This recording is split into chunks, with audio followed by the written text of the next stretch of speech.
नमस्कार दोस्तों।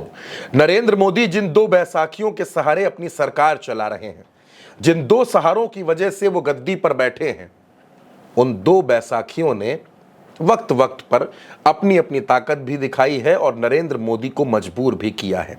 और अब एक बार फिर यह देखने को मिला कि चंद्रबाबू नायडू, जी हां, आंध्र प्रदेश के मुख्यमंत्री चंद्रबाबू नायडू ने एक बार फिर अपना प्रेशर बढ़ाया और उनका प्रेशर काम कर गया। वैसे भी चंद्रबाबू नायडू ने इस सरकार से जब जो कुछ चाहा है वो हासिल कर लिया है। योग दिवस के मौके पर प्रधानमंत्री खुद आंध्र प्रदेश आ रहे हैं।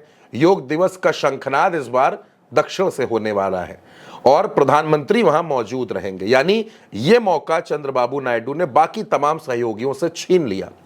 और अब जो दूसरी खबर आई है उसको जब आप देखेंगे तो आपको पता चलेगा कि चंद्रबाबू नायडू असल में किस तरीके से सरकार से अपनी बातें मनवा लेते हैं। राम मोहन नायडू नरेंद्र मोदी की सरकार में मंत्री हैं, नागरिक उड्डयन मंत्रालय उनके पास है और अब राम मोहन नायडू की सुरक्षा बढ़ा दी गई है। उनको Y+ कैटेगरी की सुरक्षा दी गई है। अब आप जानते हैं राम मोहन नायडू चंद्रबाबू नायडू के बेहद करीबी हैं, बेहद भरोसेमंद नेता हैं। दिल्ली की सरकार में मंत्री बने, नरेंद्र मोदी की कैबिनेट में हैं और अब उनकी Y+ सिक्योरिटी होगी। दरअसल IB की रिपोर्ट के बाद MHA ने यह फैसला लिया है कि राम मोहन नायडू की सुरक्षा बढ़ाई जाएगी। दोस्तों, चंद्रबाबू नायडू इस सरकार के भागीदार हैं, हिस्सेदार हैं, क्योंकि उनके पास 16 सांसद हैं और उनके सपोर्ट की वजह से नरेंद्र मोदी की सरकार चल रही है। उनके सपोर्ट की वजह से ही नरेंद्र मोदी प्रधानमंत्री हैं।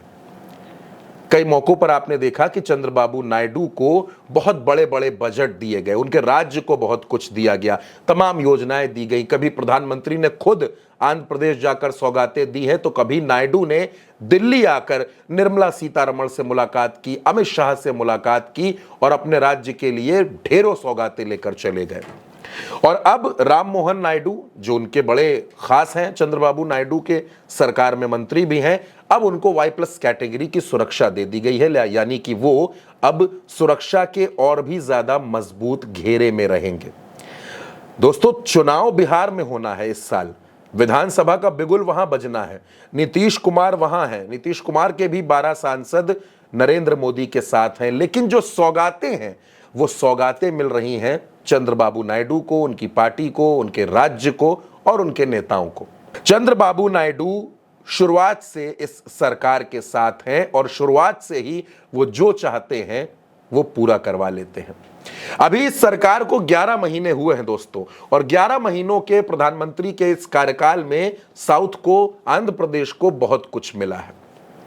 हालांकि परिसीमन के मसले पर, भाषाओं के मुद्दे पर चंद्रबाबू नायडू असमंजस में नजर आए कि वो सरकार के साथ खड़े हों या विपक्ष के साथ खड़े हों, लेकिन फिलहाल चंद्रबाबू नायडू पूरी तरीके से स्थिर हैं और उनको ऐसा लगता है कि ये मौका आंध्र प्रदेश के लिए कई और सौगातें लेने का है, कई और ऐसी सौगातें ले ली जाएं जिसका फायदा मिले और जिसकी वजह से आंध्र प्रदेश का विकास हो।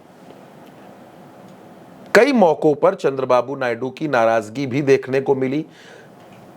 टैरिफ जब अमेरिका ने लगाया तो उसके बाद चंद्रबाबू नायडू मछुआरों को लेकर चिंतित हुए और उन्होंने सरकार को पत्र भी लिखा और यह मांगा कि हमारे मछुआरों को राहत दी जाए। यानी कि चंद्रबाबू नायडू भले ही सरकार के साथ हैं, भले ही उनके सपोर्ट से नरेंद्र मोदी प्रधानमंत्री हैं, लेकिन चंद्रबाबू नायडू अपनी बातें मनवाना जानते हैं। उनको पता है कि सरकार से अपनी बात कैसे पूरी करवानी है, कैसे अपने लिए फायदे निकालने हैं और कैसे अपने राज्य के लिए अलग अलग सौगातें लेकर आनी है। तो चंद्रबाबू नायडू की पार्टी को एक और तोहफा और उनकी पार्टी के ही सांसद राम मोहन नायडू की सुरक्षा बढ़ा दी गई है। इस खबर पर आपकी जो भी राय हो, आप अपनी राय कमेंट बॉक्स में हमें जरूर बताइएगा। उल्टा चश्मा UC को सब्सक्राइब कीजिएगा। नमस्कार।